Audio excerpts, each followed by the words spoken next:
Hello everyone and welcome to another Algarve hike, and we're a little bit more urban this time. We're just outside of Alvor in Alvor County, and we're starting at the Mexilhoeira Grand train station. We're literally in this train station right now, and the sign for the route starts here. The trail is called Enchanted Rock in English. It's supposed to be 8 kilometers, so from what I can tell from the book, it's not going to be very steep. It's pretty much between 0 elevation and 50, so it's going to be fairly easy from that perspective. So according to this, we're going to be seeing various agricultural lands, various types of traditional habitat can be seen here, including salt marshes, traditional scrublands, and a lot of birds apparently in the wintertime. So we're looking forward to seeing that, seeing some aquatic life. So let's continue on and see what this trail is all about.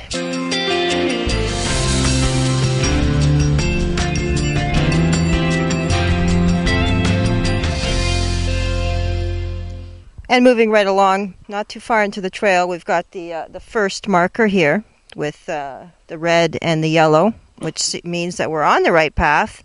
So it's a straight, we're going straight along this dirt road. Let's continue on. We haven't gone very far, but the path has been really clean, clear, and we've been passing a lot of citrus-type trees. It's January, so it's actually the time of the year when the Algarve is producing all kinds of citrus over the years. The birds are chirping. I haven't really seen any too close yet, but it's a beautiful day, so let's continue on.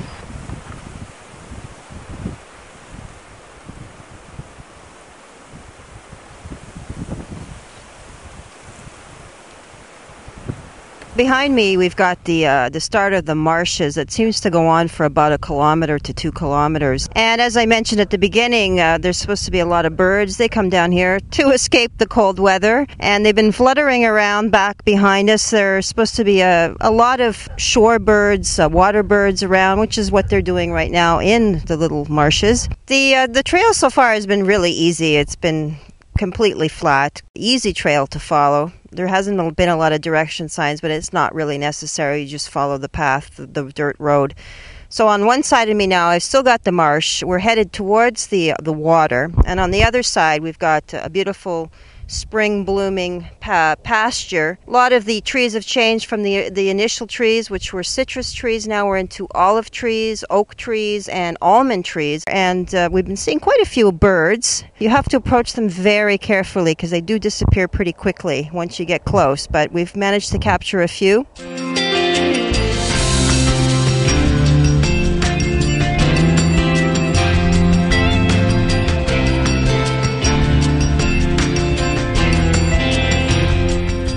Well, we've made it onto this loop. It comes off the main trail. You can decide to do it or not. If you don't do it, it'll cut about 1 kilometer, 1.5 kilometers off of the entire hike.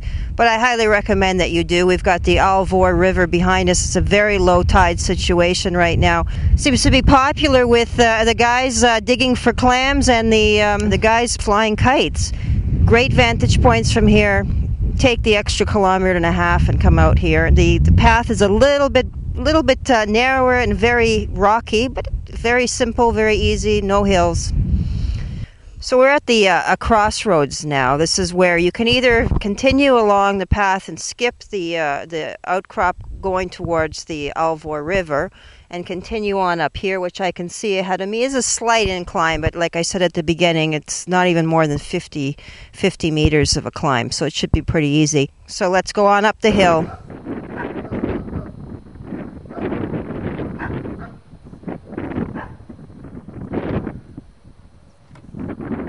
Well, this concludes the end of another wonderful Algarve hike. Just behind me, I can see the end of the trail happening. The town is approaching. It was a great hike, easy overall. It really didn't have a lot of hills. The trail was excellently marked and easy to follow because it was basically just a dirt road. Now, we did come across a few tractors, a few trucks, cars here and there. It is, a driving path. There's a few homes along the way, so just keep that in mind. Also keep in mind that there's not really a lot of shade, so if you're coming in the summertime, be sure to bring lots of water and sunscreen. In the winter, it tends to get a little bit windier by the water, so bring some extra clothing just in case you get a little bit chilly. Again, I hope you enjoyed it all. We'll see you again on another Algarve hike.